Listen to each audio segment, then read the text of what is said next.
तो नमस्ते मेरे प्यारे मित्रों, मैं आपके समक्ष लेकर आया हूँ नवरात्रि व्रत कथा का पार्ट 2। अगर आपने इससे पहले पार्ट 1 नहीं देखा है तो जाकर पहले हमारे चैनल में उसको देखें, तभी आपको पूरी कथा समझ में आएगी। तो मित्रों, मैं अपनी कथा को ज़्यादा देर ना करते हुए आगे बढ़ाता हूँ। तो कथा कुछ इस प्रकार है।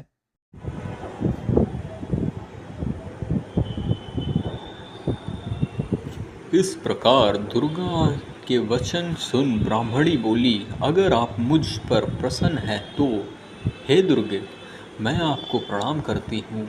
कृपा करके मेरे पति का कोढ़ दूर करो। देवी ने कहा, उन दिनों तुमने जो व्रत किया था उस व्रत का एक दिन का पुण्य पति का कोढ़ दूर करने के लिए अर्पण करो। उस पुण्य के प्रभाव से तेरा पति कोढ़ से मुक्त हो जाएगा। ब्रह्मा जी बोले। इस प्रकार देवी के वचन सुन वह ब्राह्मणी बहुत प्रसन्न हुई और पति को निरोग करने की इच्छा से जब उसने तथास्तु ऐसा वचन कहा, तब उसके पति का शरीर भगवती दुर्गा की कृपा से कुष्ठ रोग से रहित हो अति कांतिवान हो गया।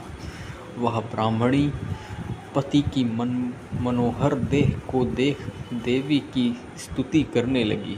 हे दुर्गे, आप दुर्गति को दूर करने वाली, तीनों लोगों का संताप हरने वाली, समस्त दुखों को दूर करने वाली, रोगी मनुष्य को निरोग करने वाली, प्रसन्न प्रसन्न हो मनोवांछित वर देने वाली और दुष्टों का नाश करने वाली जगत की माता हो। हे अम्बे, मुझे निरपराध अबला को मेरे पिता ने कुष्ठी मनुष्य के साथ विवाह कर घर से निकाल दिया। पिता से तिरस्कृत निर्जन वन में विचर रही आपने मेरा इस विपदा से उद्धार किया है। हे देवी, आपका प्रणाम करती हूँ, मेरी रक्षा करो। ब्रह्मा जी बोले, हे बृहस्पति, उस ब्राह्मणी की ऐसी स्तुति सुन देवी बहुत प्रसन्न हुई और ब्राह्मणी से कहा, हे ब्राह्मणी, तेरे उदालय नामक अति बुद्धिमान, धनवान, कीर्तिवान और जितेंद्रिय पुत्र शीघ्र उत्पन्न होगा। ऐसा वर प्रदान कर देवी ने ब्राह्मणी से फिर कहा कि हे ब्राह्मणी, और जो कुछ तेरी इच्छा हो वो मांग ले।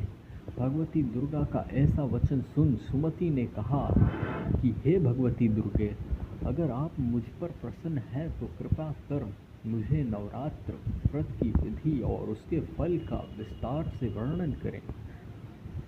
महात्मय, इस प्रकार ब्रह्मा जी के वचन सुन दुर्गा ने कहा, हे ब्राह्मणी, मैं तुम्हें संपूर्ण पापों को दूर करने वाले नवरात्र व्रत की विधि बतलाती हूँ, जिसको सुनने से मोक्ष की प्राप्ति होती है।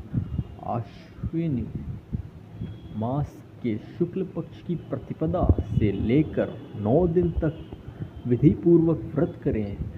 यदि दिन भर का व्रत ना कर सके तो एक समय भोजन करें। विद्वान ब्राह्मणों से पूछकर घट स्थापन करें और वाटिका बनाकर उसको प्रतिदिन जल से सींचे। महाकाली, महालक्ष्मी और महासरस्वती देवी की मूर्तियां स्थापित कर उनकी नित्य विधि सहित पूजा करें और पुष्पों से विधि पूर्वक अर्घ्य दें। बिजौरा के फल से अर्घ्य देने से रूप की प्राप्ति होती है। जायफल से अर्घ्य देने से कीर्ति, दाख से अर्घ्य देने से कार्य सिद्धि होती है, आंवले से अर्घ्य देने से सुख की प्राप्ति और केले से अर्घ्य देने से आभूषणों की प्राप्ति होती है। इस प्रकार पुष्पों व फलों से अर्घ्य देकर व्रत समाप्त होने यथा विधि हवन करें। खांड, घी, गेहूँ, शहद, जौ, तिल, बिल्व यानी कि बेल, नारियल, दाख और कदम्ब आदि से हवन करें। गेहूँ से होम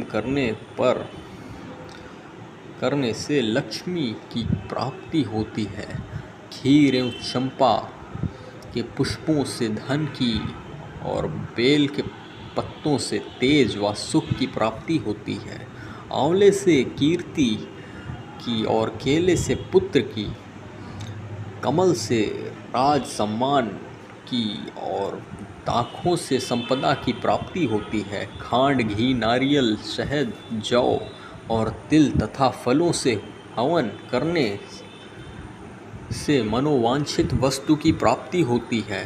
व्रत करने वाला मनुष्य इस विधि विधान से होम हवन कर आचार्य को अत्यंत नम्रता के साथ प्रणाम करे और यज्ञ की सिद्धि के लिए उसे दक्षिणा दे। इस प्रकार बताई हुई विधि के अनुसार जो व्यक्ति व्रत करता है उसके सब मनोरथ सिद्ध होते हैं, इसमें तनिक भी संदेह नहीं है। इन 9 दिनों में जो कुछ दान आदि दिया जाता है उसका करोड़ों गुना फल मिलता है।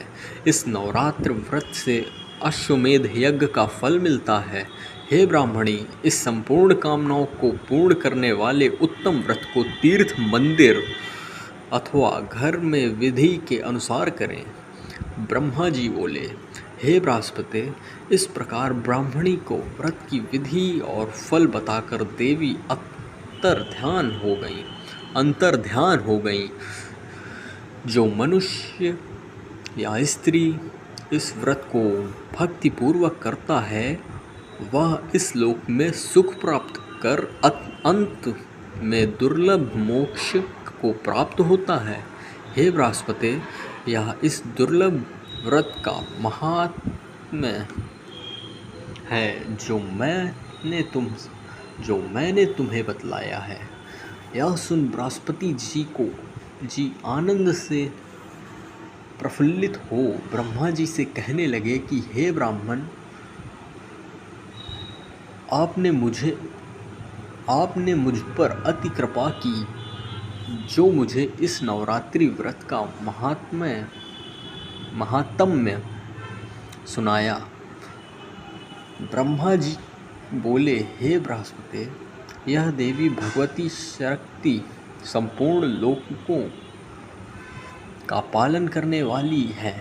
इस महादेवी के प्रभाव को कौन जान सकता है। बोलो देवी भगवती की जय।